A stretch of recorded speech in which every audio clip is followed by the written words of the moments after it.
Ça va, le confinement est terminé, on reprend nos activités, pas encore tout à fait de façon normale. Petit à petit, on voit que beaucoup de secteurs de la vie économique ont été touchés, hein. On parle beaucoup du tourisme, mais c'est aussi le cas de la culture, qui n'est pas toujours considérée comme essentielle. Et pourtant, comment aurions-nous pu passer ce confinement si nous n'avions pas eu les livres, les films, les séries, l'art en général pour nous aider? Du côté du cinéma, c'est très compliqué également. Beaucoup de productions ont été stoppées, beaucoup de festivals annulés. Alors on pense bien sûr à Cannes, mais plus proche de nous, il y a le festival de l'âme, le rendez-vous de l'été avec ses merveilleuses projections sous les étoiles qui n'aura pas lieu cette année.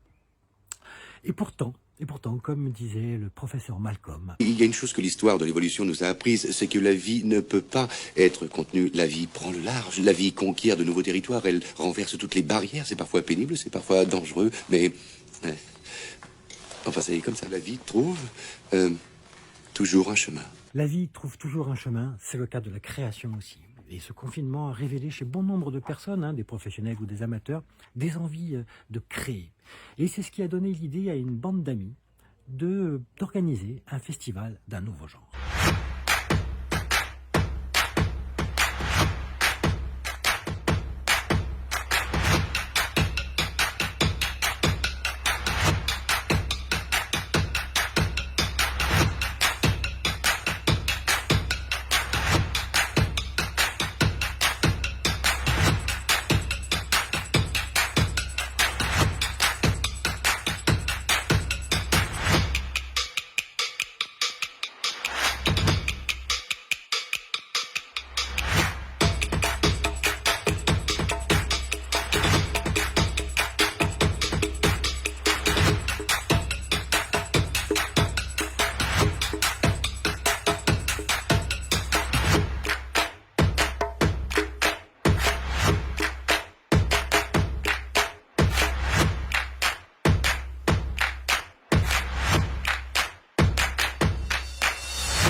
Deux Corses font partie de l'équipe qui a créé ce festival, Jean Soavi et Eric Zanetach. Et alors Jean, comment est née l'idée de ce festival? Le festival a été créé un jour où je m'ennuyais, confiné, et où je discutais avec Pasquale Dinca, qui est notre directeur artistique du festival, qui était à Lyon, et à qui je disais, si tu t'ennuies, pourquoi tu ne tournes pas un court-métrage? Pourquoi j'en tourne pas un? Et puis du coup, pourquoi on ne monte pas un festival de court-métrage? Je l'ai donc appelé en lui disant... Pasquale, pourquoi ne montons-nous pas un festival de court-métrage? Il m'a dit oui tout de suite. On a appelé Eric Zanetach, qui lui est de Cargèse, alors que moi je suis malade, je suis ferrigène. Du coup, on est deux Corses à avoir créé le festival. On a appelé Carla de Cisterne, qui est la community manager, et qui fait un travail formidable aussi. Et l'histoire a démarré. Eric, peux-tu nous dire quel en est le principe? C'est simple, donc des courts-métrages confinés, réalisé chez soi. Le chez soi peut comprendre un jardin privatif ou ce qu'on veut. Qui ne dépasse pas 3 minutes si on veut être au palmarès du meilleur film. Pas de limite de temps pour toutes les autres catégories, prix du jury, meilleur comédien, etc., etc., prix du scénario, enfin bon bref. Toutes les autres catégories sont open, jusqu'à 20 minutes. On a jusqu'au 31 mai pour déposer tous les films. Ensuite, on a un jury prestigieux qui va délibérer. Et on fêtera ça tous ensemble une fois que la situation sera redevenue normale.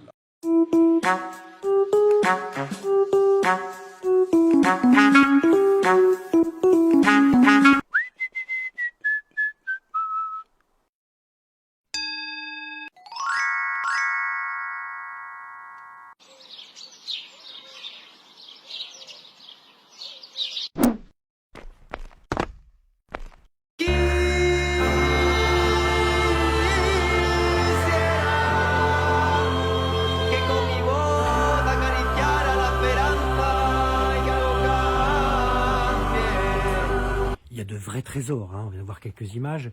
J'imagine que vous avez été surpris par la créativité des participants. La créativité sous la contrainte, c'est certainement une des plus belles formes de liberté.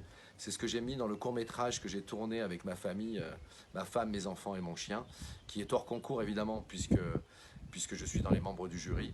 Alors la créativité des participants, ça nous a mais vraiment bluffé, quoi. C'est-à-dire qu'il y en a dans mais vraiment dans tous les genres, de la science-fiction, de l'animation, évidemment beaucoup de comédie, du musical. Enfin, vraiment, on ne s'attendait pas à ça. C'est quelque chose de surprenant, hein, de voir à quel point ce confinement, cet enfermement a libéré des créativités dans absolument tous les domaines. C'est juste extraordinaire et quelque part assez réconfortant.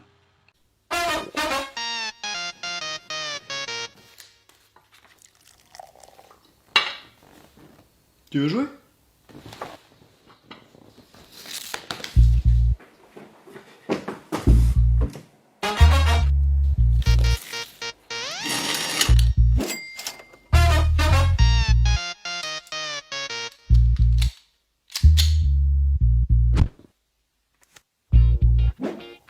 C'est un faux.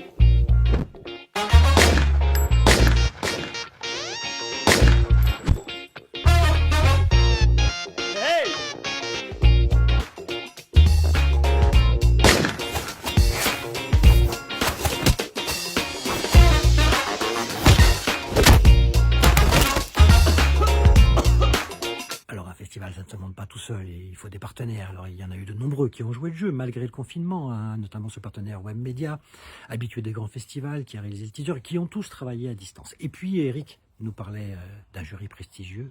Qu'en est-il? Olivier Marchal, notre président, Bruno Gassio, Philippe Guillard, Pierre Monestier, Norbert Saada pour les garçons. Une petite pensée pour Norbert, puisque Michel Piccoli est décédé la semaine dernière, ou il y a très peu de temps, pardon. Décédé il y a très peu de temps, et je sais que ça l'a beaucoup touché, car il a produit beaucoup de films avec lui, et Norbert est la mémoire du festival.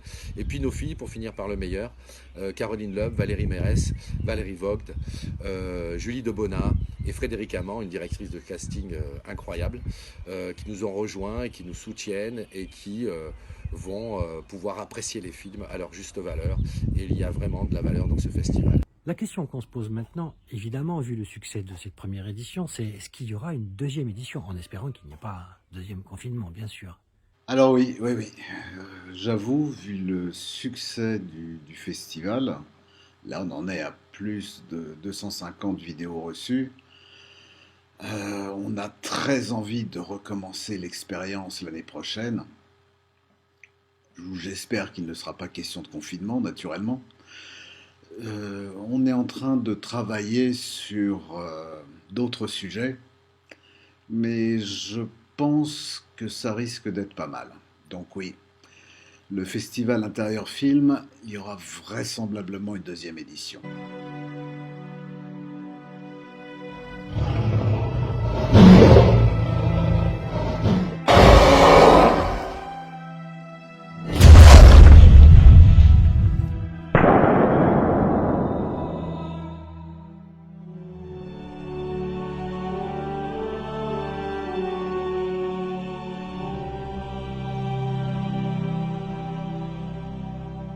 Voilà.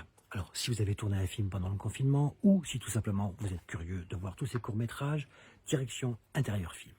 Nous, on se retrouve bientôt. D'ici là, pour TV, et tenite forte.